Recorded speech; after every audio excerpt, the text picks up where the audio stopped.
I'm Andrew Spaziano, and this is an Anchor TV news update. In national news, a spree shooting occurred Saturday night in Kalamazoo County, Michigan, which killed 6 and injured several more. The shooter, Jason Dalton, embarked on a 7-hour rampage throughout the county, stopping at various places at random to choose his victims. Dalton also worked as an Uber driver in between his murders, and may or may not have switched cars during the rampage. No motive or connection to the victims has been established thus far. Dalton has been held in custody since this weekend and is being arraigned today. In local news, the nephew of former Providence Mayor Buddy Cianci, who suddenly passed away last month, has revealed the cause of his death to the public.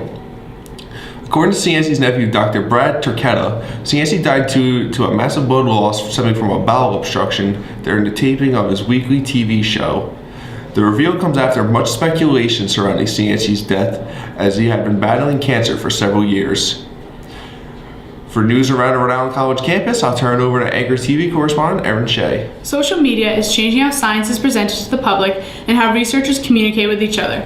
On Wednesday, February 24th, Executive Director Sunshine Menez of Metcalf Institute at the University of Rhode Island Graduate School of Oceanography presents Social Media for Science Communication.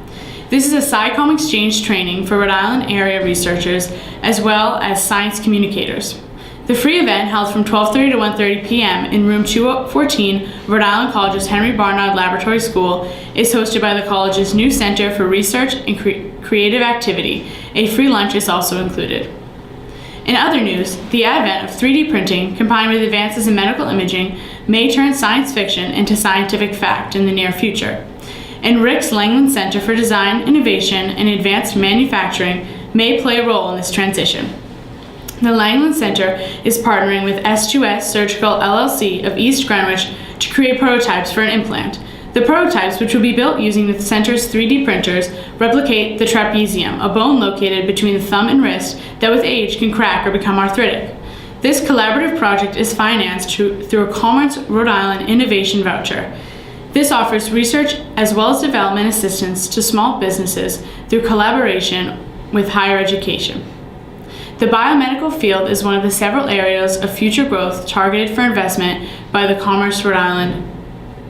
Discussing the voucher program as well as other recently announced business incentives, Secretary of Commerce Stephen Pryor remarked that his agency is fostering innovation in Rhode Island. He added, "We're also helping our capital city create a more vibrant 24/7 live work environment." Thank you, Erin. Now for some tech news, we'll turn it over to Anchor TV correspondent Patrick Hurd. Last Tuesday, a federal judge ordered Apple to help the FBI unlock an iPhone 5C used by one of the San Bernardino terrorists. The FBI is requesting that Apple provide a specialized version of iOS which will disable the waiting period between passcode attempts, and also allow the FBI to make passcode attempts over Wi-Fi or Bluetooth connection. Apple has refused this request and is challenging the use of the All Writs Act used by the judge to compel Apple in this matter. Tim Cook, CEO of Apple, penned a public letter to their customers stating that while they have already done much to assist the FBI already, including handing over iCloud backups of the iPhone, creating an insecure version of iOS is not something they will do, as it would leave all their other customers at risk. CEOs of other tech giants such as Mark Zuckerberg of Facebook, Sundar Pichai of Google, Jack Dorsey of Twitter, as well as other privacy advocates have come out in support of Apple. An operating system like the one the FBI are asking Apple to make would undermine the security of all iOS devices. Any security measure taken to make an operating system only work on a single phone could be bypassed, making all devices potentially vulnerable to attack. Many local law enforcement agencies have come out saying that if Apple creates this insecure version of iOS, they will also attempt to compel Apple to use it in their cases, completely unrelated to terrorism or national security. Even more scary, governments around the world would also be able to compel Apple to do the same, including China and Russia. This story goes deeper, however.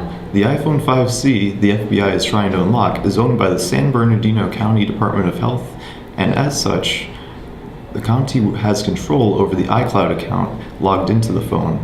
The FBI would have been able to use this account to bypass the lock screen passcode themselves, but instead, the FBI asked San Bernardino County to reset the iCloud password, locking law enforcement out.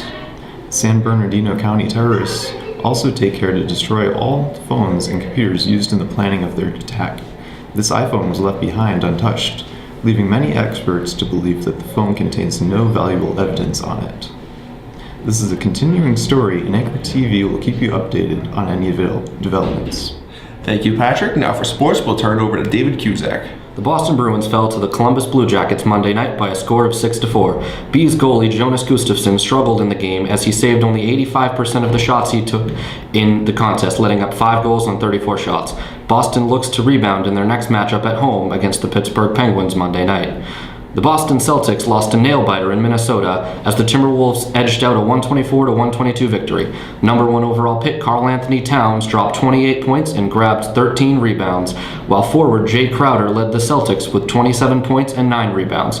The Celtics missed an opportunity to win the game on the final shot as Marcus Smart's game-winning 3 rimmed out. The C's are back in action against the Bucks at home Thursday night. The Anchorwomen and Anchormen basketball teams both fell to Keene State on Saturday. The Anchorwomen fell by a score of 54-40, with senior Devin Hill leading the team in scoring with her 17 points. Junior Alex Moore scored 9 points and grabbed 10 rebounds in the losing effort. The Anchormen were bested by the Owls by a score of 62-48. Sophomore Chris Green scored 12 points and Rick shot 39.6% from the field in the loss. Thank you, David. That'll do it for today's Anchor TV news update. For David Cusack, Erin Shea, and Patrick Hurd, I'm Andrew Spaziano. Tune in next week for some more news around the campus and around the country.